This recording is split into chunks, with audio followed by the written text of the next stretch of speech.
తాకట్టులో ఉన్న బంగారాన్ని విడిపించి ఆ రోజు ఆన్లైన్ రేటుకే మేము కొంటాం. Sharma gold company. అందరికీ నమస్కారం. ముందుగా ప్రేక్షకులందరికీ క్రోధినామ సంవత్సర ఉగాది పండుగ శుభాకాంక్షలు. అయితే ఉగాది పండుగ అనగానే మనందరం కూడా ఈ సంవత్సరం మొత్తం మన రాశి ఫలాలు ఎలా ఉన్నాయి, ఈ సంవత్సరంలో మనకి ఆదాయం ఎంత ఉంది, వ్యయం ఎంత ఉంది, ఇవన్నీ కూడా డీటెయిల్డ్గా తెలుసుకోవాలని చాలా ఇంట్రెస్ట్గా వెయిట్ చేస్తూ ఉంటాం కదా. అయితే ఈ ఉగాది రాశి ఫలాలు మనకి డీటెయిల్డ్గా ఇన్ఫర్మేషన్ ఇవ్వడం కోసం మనతో ఉన్నారు ప్రముఖ జ్యోతిష్య వాస్తు పండితులు, జ్యోతిష్య వాస్తు శిక్షణ నిపుణులు, ప్రముఖ ఆధ్యాత్మికవేత్త, లలిత ఉపాసకులు బ్రహ్మశ్రీ నానాజీ పట్నాయక్ గురువు గారు. మరి పూర్తి వివరాలు గురువుగారు వాటిలో అడిగి తెలుసుకుందాం. నమస్కారం గురుగారు. శ్రీమాత్రే నమః. గురుగారు, అయితే ఈ క్రోధినామ సంవత్సరంలో వృషభ రాశి వారికి ఏ విధంగా ఉంటుందండి? తప్పకుండా ఆదాయము, వ్యయము, రాజ్యపూజ్యం, అవమానం కనుక తీసుకున్నట్లయితే క్రోధినామ సంవత్సరంలో మనకు పంచాంగంలో ఇచ్చినటువంటి సంఖ్యలు ఏమిటి అంటే 2, 8 అన్నారు. అంటే 2 ఆదాయము, వ్యయం 8 అని చెప్తున్నారు. అంటే 2 లక్షలు వస్తే 8 లక్షలు ఖర్చు అంటారు. చాలా ఎక్కువ ఉంటుంది. అంటే ఇక్కడ మరి ఇది ఖచ్చితంగా ఇలాగే జరుగుతుందంటే నేను ఒకటే చెప్తాను. 2 విషయాలు కనుక మీరు పాటించినట్లయితే ఇది ఇలాగే మీరు నష్టపోవాలని రూల్ లేదు, లాభాల్లో కూడా వెళ్తారు. ఒకటి, అమ్మవారిని ఆశ్రయించడం ద్వారా. అంటే అమ్మవారు ఉంది నాకేంటని వెళ్ళిపోయిన వాడికి ఏమి ఉండవండి, నా ఉద్దేశం అది. రెండవది ఏమిటి అంటే ఇప్పుడు ఈ 2 అని చెప్పారు కదా, ఇందులో మన గోచారంలో ఏ గ్రహాన్ని సపోర్ట్ తీసుకుంటే మనకి 2 కాస్త 8గా మారుతుంది, 8 కాస్త 2గా మారుతుందో తెలుసుకోవచ్చు మనం. ఇప్పుడు ఇక్కడ ఆదాయాన్ని ఇచ్చేది ఎవరు ఈ జాతకాన్ని అంటే ఈ వృషభానికి అంటే బుధుడు ఇస్తాడు. ధనాధిపతి బుధుడు. బుధరాశుల్లో కేతు ఉన్నాడు. అంటే ఏం చేయాలి? విష్ణు సహస్రనామాలు వినడము, గణపతి ఆరాధన చేయడము, నవగ్రహాల్లో కేతువు బుధగ్రహాల దగ్గర దీపారాధన కనుక చేసినట్లయితే యాంటీగా ఏదైతే ఉందో అదే పాజిటివ్గా పనిచేస్తుంది. ఓకే. అలాగే ఖర్చు, వ్యయం పెరుగుతుంది అని చెప్పి చూపిస్తుంది. వ్యయం తగ్గాలంటే ఏం చేయాలి అని చెప్పి చూసుకున్నట్లయితే శనగలు దానంగా ఇవ్వడం లేదా కందులు దానంగా ఇవ్వడం చేసినా కూడా వ్యయం తగ్గుతుంది. అలాగే నరసింహస్వామి యొక్క ఆరాధన, నరసింహస్వామి ఆలయాలకు వెళ్ళి అక్కడ ప్రదక్షిణ చేస్తే కూడా తగ్గుతుంది. ఇట్లా 2-3 రకాలు ఉన్నాయి, అందులో ఒకటి చెప్తున్నాను నేను మీకు. ఓకే. అలాగే ఇక్కడ రాజ్యపూజ్య అవమానం చూసుకుంటే 7, 3 ఉంది. అంటే మెచ్చుకునే వారి సంఖ్య 7 ఉంది, ఇబ్బంది పెట్టే వారి సంఖ్య 3 ఉంది. కాబట్టి భయపడాల్సిన పని లేదు. ఓకే. అంటే ఇక్కడ నేను చెప్పేది ఒకటే, ఇందులో ఏదో ఇలా ఉంది కదా అని చెప్పి భయపడడానికో భయపెట్టడానికో జ్యోతిష్శాస్త్రం కాదు. దాన్ని ఎలా మార్చుకోవాలి, మనం ఎలా బాగుపడాలనడానికి జ్యోతిష్శాస్త్రం. రైట్. దీనివల్ల మనకి పెద్ద నష్టమేం లేదుగా. వెళ్తాం, గుడికి వెళ్తాం, ప్రదక్షిణం చేసుకుంటాం, అమ్మవారి ఆరాధన ఇంట్లో చేసుకుంటాం, ఏముందని చెప్పండి, ఖర్చే ఉంది దీనికి పెద్దగా, అంతే కదా. రైట్. అయితే ఇక్కడ మిగతా అంశాలు కనుక చూస్తే వీరికి పర్టికులర్గా నేను ఒకటే చెప్తాను. ఈ అంటే క్రోధినామ సంవత్సరానికి ముందే మనకి వీడియో రిలీజ్ అవుద్ది కాబట్టి మార్చ్ అండ్ ఏప్రిల్ మాసాలలో కొంచెం బుధుడు నీచ పొందుతున్నాడు, ఈ 2వ అధిపతి. బుధుడు వీళ్ళకి షేర్ మార్కెటింగ్ కారకుడు అవుతాడు. కాబట్టి ఈ షేర్ మార్కెటింగ్ రిలేటెడ్ సంబంధించిన విషయంలో ఈ సంవత్సరంలో మార్చ్ ఏప్రిల్ మాసాల్లో చూసుకోవాలి. బుధుడు నీచ పొందుతున్నాడు కాబట్టి సహజంగానే షేర్ మార్కెట్ విషయంలో కూడా ఈ సంవత్సరం మార్చ్ అండ్ ఏప్రిల్ మాసాల్లో చాలా ఫ్లక్చువేషన్స్ కూడా వస్తాయి. అసలు ఊహించలేనంత ఫ్లక్చువేషన్స్ కూడా వస్తాయి. అదొకటి. అలాగే మరొకటి ఏంటంటే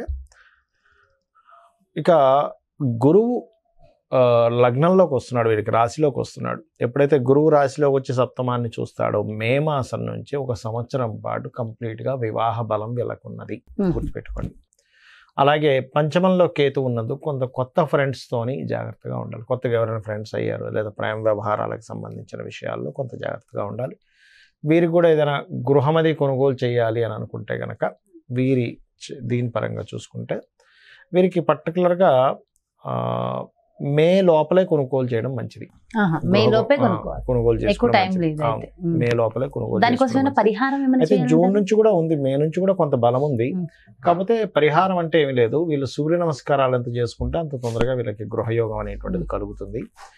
అలాగే మరొక విషయం ఏంటంటే ఇక్కడ రాజకీయ నాయకులకు కొంత రిలీఫ్ వస్తుంది. పంచమకేతు ఇన్ని రోజులు ఉన్నాడు, ఇప్పుడు గురువు వచ్చి చేరాడు కదా, రాజకీయ నాయకులకు కొంత రిలీఫ్ వస్తుంది. వ్యాపారాలు, ఆన్లైన్లో చేసే వ్యాపారాలకు బాగా యోగ్యంగా ఉంటుంది. అంటే ఆన్లైన్ వ్యాపారం అంటే చాలామంది ఏమనుకుంటారంటే ఈ బెట్టింగ్స్, ఈ క్యాసినోలు ఆడడం ఇవి అనుకుంటారు. ఇవి కానే కాదు, ఆన్లైన్లో కదా అని. ఇవి కానే కాదు, ఆన్లైన్లో సేల్స్ ఉంటుంది. ఒక ప్రోడక్ట్ అమ్మడం, ఒక ప్రోడక్ట్ కొనడం, అమ్మడం, ఎగుమతులు దిగుమతులు, ఇట్లాంటి వాటికి చాలా చాలా బాగుంటుంది. ఇక ఉద్యోగ స్థానంలో శని భగవానుడు ఉన్నాడు, 10వ స్థానంలో. దశమంలో శని ఉన్నప్పుడు ఏం చేస్తాడంటే ఖచ్చితంగా ఉద్యోగం ఇచ్చి తీరుతాడు, ఉద్యోగం ఇవ్వకుండా ఉండడు. ఎందుకంటే శ్రమను ఇవ్వాలిగా, ఉద్యోగంలో శ్రమ లేకపోతే ఇంట్లో కూర్చుంటే ఏం శ్రమ. కాబట్టి ఉద్యోగం ఖచ్చితంగా, ఉద్యోగం కోసం ప్రయత్నం చేసే వారికి చాలా బాగుంటుంది. కాకపోతే ఉద్యోగం నాకు రావట్లేదు, లేకపోతే ఉన్న ఉద్యోగం చాలా చిన్న ఉద్యోగం చేస్తున్నాను, ఇందులో బాగా శ్రమ పడుతున్నాను అనుకునేటువంటి వారికి లలితా అమ్మవారి యొక్క నామాల్లో ప్రత్యేకంగా ఓం శ్రీమాతా శ్రీ మహారాజ్ని శ్రీమత్ సింహాసనేశ్వరి నమః అని నామస్మరణ చేయండి. పంచమంలో కేతు ఉన్నందుకు తీసుకునే నిర్ణయాల విషయాల్లో వృషభం వారు చాలా జాగ్రత్తగా నిర్ణయం తీసుకోవాలి. ఎందుకంటే పంచమ స్థాన కేతు ఉన్నప్పుడు చిత్ర విచిత్రమైన నిర్ణయాలు తీసుకుంటూ ఉంటాం. అందులో ముఖ్యంగా మార్చి ఏప్రిల్ మాసాల్లో మరింత జాగ్రత్తగా నిర్ణయాలు తీసుకోవాలి. కాబట్టి ఆ నిర్ణయాలు సరైన నిర్ణయం అవ్వాలి అనుకున్నప్పుడు మీ నిర్ణయం తీసుకునే ముందు ఒక్కసారి గణపతిని తలుచుకున్నట్లయితే అన్ని విధాలా బాగుంటుంది. అదేవిధంగా మరొకటి ఏంటంటే ఇక్కడ పార్ట్నర్స్ ద్వారా కొంతవరకు కలిసి రావడము, ఇందాక నేను చెప్పినట్టుగా వివాహ యోగం కలగడము, ఇటువంటివి ఉన్నాయి. వీళ్ళు నిత్యము కూడా ఆరాధించాల్సినటువంటి దేవతా ఆరాధన గణపతిని ఆరాధించాలి, లేదా విష్ణు సహస్రనామాలు చేసుకున్నా సరిపోతుంది.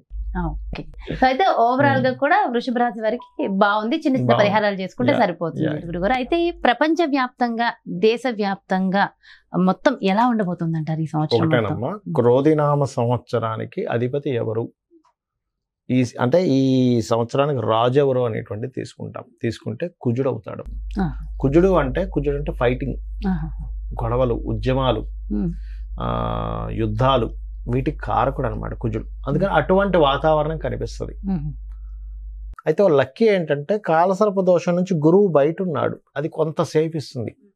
బట్ ఏదైనా కానీ కొంచెం యుద్ధ సంబంధంగా, అంటే రాజులకి ఇప్పుడు చూడండి అప్పటిదాకా అక్కర్లేదు, మనకి ఫిబ్రవరి నుంచే స్టార్ట్ అయింది దాని ప్రభావం. ఎందుకంటే ఈ రవి మనం జనవరిలో మనం చెప్పుకున్నప్పుడు కూడా చెప్పుకున్నాం, కొంచెం ఈ సమయంలో కొంచెం ఈ బాంబు పేలుళ్ళని, లేకపోతే ఈ గొడవలని, కొంచెం ఈ యుద్ధ నౌకల్ని ట్రాప్ చేయడం అని, లేకపోతే అంటే నౌకా దళాల మీద, లేకపోతే నౌకల మీద, అంటే జలరాశుల్లో కుజుడు శని ఉన్నారు కాబట్టి నౌకల మీద అంటే దాడి చేయడం, దాన్ని హైజాక్ చేయడం లాంటివి ఉంటాయని చెప్పుకున్నాం లాస్ట్ మాట్లాడితే జరిగింది ఈ మధ్య అంతా కూడా. అంటే ఏమిటి, ఈ సంవత్సరం ప్రత్యేకంగా కొంతవరకు ఈ యుద్ధ సంబంధించినటువంటి ఈ మనం ఊహించినటువంటి మార్పులు అనేకమైన జరుగుతాయి. అంటే అసలు లాస్ట్ మినిట్ వరకు ఇది మారదు, ఇలాగే జరుగుతుంది అనుకుంది, అది సడన్ గా మార్పు వచ్చేస్తుంది. అసలు ఎవరు ఎక్స్పెక్ట్ కూడా చేయరు, అసలు ఇలా జరుగుతుందా, ఇలాంటివి కూడా జరుగుతుంది అసలు ప్రపంచంలో అన్నట్టుగా జరుగుతుంది. అన్ని మార్పులు ఏదైనా కావచ్చు. అంటే టెక్నికల్ గా హై లెవెల్లో మార్పులు చూస్తాము, రాజకీయంగా హై లెవెల్లో మార్పులు చూస్తాము, గుర్తుపెట్టుకోండి. అసలు మోసాల లెవెల్లో కూడా హై లెవెల్లో మార్పులు చూస్తాం. సో కాస్త కేర్ఫుల్ గా ఉండాల్సిన సమయం because of Saturn Mars combination అలాంటిది. అందులో పర్టికులర్ గా మే వరకు ఈ జాగ్రత్తలు తీసుకోవాలి, మెయిన్గా మే వరకు. అదొకటి.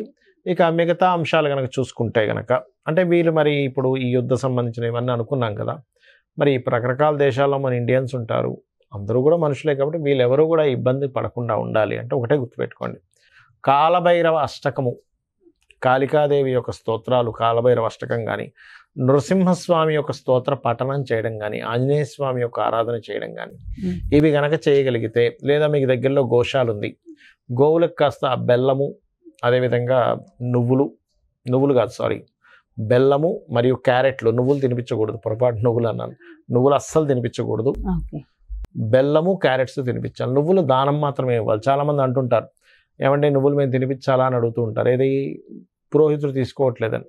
ఎందుకంటే అమ్మ అది ఏదైనా మనకి ప్రెగ్నెన్సీతో ఉందనుకోండి, దాని ప్రెగ్నెన్సీ ఇచ్చినవ్వడం వల్ల మరింత దోషం ఏర్పడుతుంది. కాబట్టి ఇది జాగ్రత్త తీసుకోవాలి. సో కాబట్టి ఈ జాగ్రత్తలు తీసుకుంటే సరిపోతుంది. ఇదంతా ఓవరాల్ గా సామూహికంగా కూడా చేయడం వల్ల ప్రపంచానికి కొంచెం మంచి జరుగుతుంది కదా గురుగారు. ఇవే కాకుండా ఇంకేమైనా జాగ్రత్తలు తీసుకోవాల్సిన అవసరం ఉంటుందంటారా?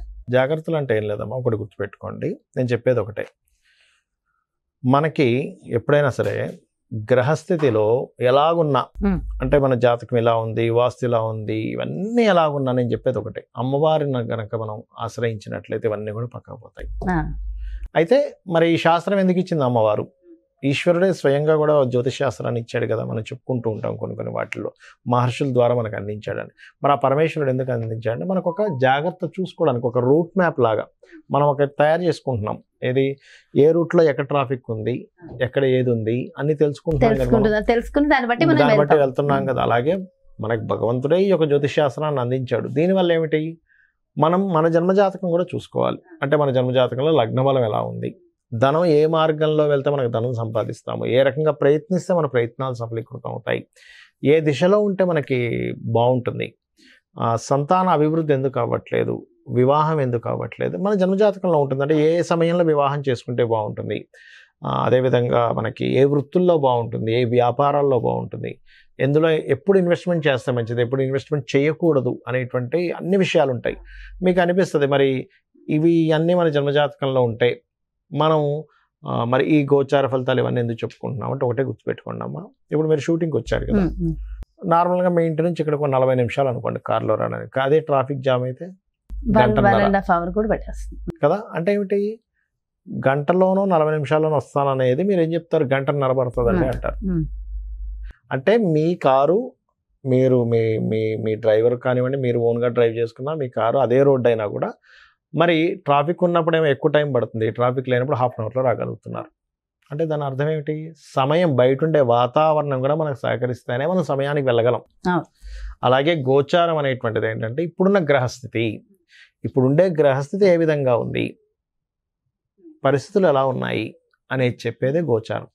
సో ఈ సంవత్సరం ఈ విషయాలు ఇలా ఉంది కాబట్టి నువ్వు ఈ రెమెడీ చేసుకో, నీ జన్మజాతకం కూడా చూసుకో, ఈ రెండు కలుపుకో. ఇవన్నీ అందుకు ఇంకోటి ఏంటి, నేను ఒకటే చెప్తా, నా జాతకం ఎలా ఉంది, నా దశ ఎలా ఉంది, పాడైపోయింది ఏం పెట్టుకోకండి, అమ్మవారిని నమ్ముకోండి, అమ్మవారి అంతా దారి చూపిస్తుంది మనకి. ఎలా ఉన్న జాతకం ఎలా ఉన్నా అమ్మవారు చూపిస్తుంది. అమ్మని చేయి పట్టుకుంటే తిండి కొదవ ఎలా ఉండదో, అమ్మవారిని పట్టుకుంటే వాడికి దేనికి కొదవ ఉండదు. ఎంతో చక్కగా చెప్పారు గురుగారు. అంటే ఎంతో ఒక ధైర్యం, ఒక మోటివేషన్ అంతే కదా. అమ్మని పట్టుకున్న వాడికి తిండి కొదవ ఉంటుందా, ఏమి ఉండదు, అమ్మాయి చూసుకుంటుందండి. అలాంటిది అమ్మవారిని పట్టుకుంటే దేనికి కొదవ ఉంటుంది చెప్పండి. ఎంతో చక్కగా, ఎంతో చక్కటి ధైర్యాన్ని, స్థైర్యాన్ని అందించారు. థ్యాంక్ యూ సో మచ్ గురువు గారు.